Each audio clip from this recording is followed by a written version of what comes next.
Hi everyone. I just wanted to touch base with you guys really quickly because I have been so grateful and overwhelmed at all of your guys' feedback and encouragement along the way of this journey.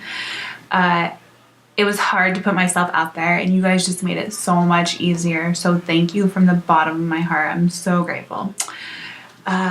As you know, I encourage you to send messages to this page if you have any questions at all, and I've gotten a ton. And I'm starting to get the same ones, so I thought it'd just be fun to do a quick little Q&A, answer some questions, and if you have any additional ones, please always reach out to me. I'm here anytime. I would be more than happy to talk to you, text you, whatever you need. So just to clear that up for sure. A lot of people have asked what an average day of food looks like for me, and so I'll kind of go over my diet.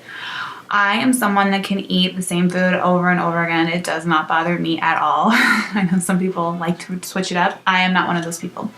So an average day for me is I wake up and I'll have a Greek yogurt with a little bit of granola. Fiber is important at this point of my journey. So Greek yogurt and granola for breakfast. And then for lunch, I will have a slice of cheese and I'll have a protein pack, typically. So a protein pack is made by the same people that make Lunchable, but it's a little bit of cheese, lunch meat, and nuts. So that will be an entire lunch for me. If I need a little afternoon pick-me-up, I'll do another protein bar. There's a few ones that I like, but anything with like dark chocolate and nuts, the protein, yeah, I like those, so that's what I'll eat for a snack. And then dinner, I usually eat anything that I make for my kids, so I kind of switch it up every night. Since I've had surgery, I can no longer eat ground beef, which is kind of odd. I know people who've had surgery and have no problem with that, but for me, it just doesn't sit very well. So if I make something with ground beef for my kids, then I'll probably eat another protein pack for dinner. If I don't, then I will eat what they're having, but just a few bites, because that's all I need. So that is what an average day looks like for me as far as food goes. Other people have asked how I prepared for surgery. So, and that also kind of leads into another question about where I had my surgery. I had my surgery at Bingham Memorial Hospital in Blackfoot, Idaho. So I went through their weight loss program and I did all of their recommendations. And part of that is the diet to get you prepared for surgery. So whatever the diet the surgeon puts you on to get your health to a point that you need to be on. For me, I did a 2-week liver shrinking diet 2 weeks leading up to my surgery.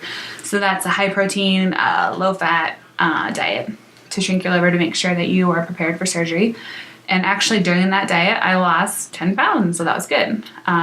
Unfortunately, I know I couldn't have kept that diet going long term without the surgery, so that's kind of why that was important. That led up to that.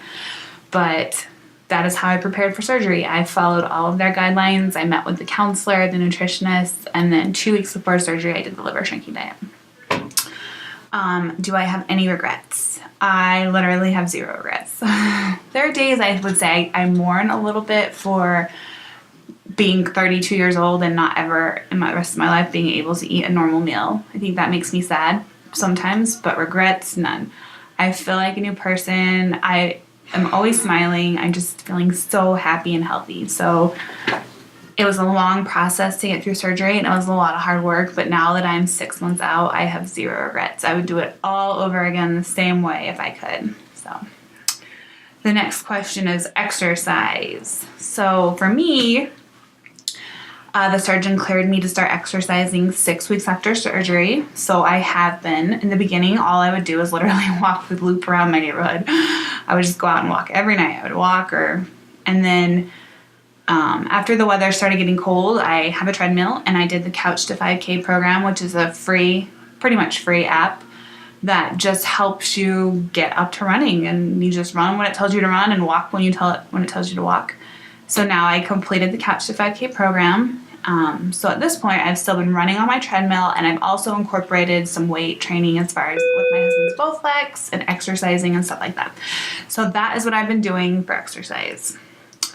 Other than that, I think those are the most questions that I get the most often, and I don't want to keep this video going for too much longer. So that is it. But if you have any questions, please send me a message or an email or whatever works for you, and I'd be more than happy to talk to you and just kind of touch base and figure out how I can encourage you along your journey.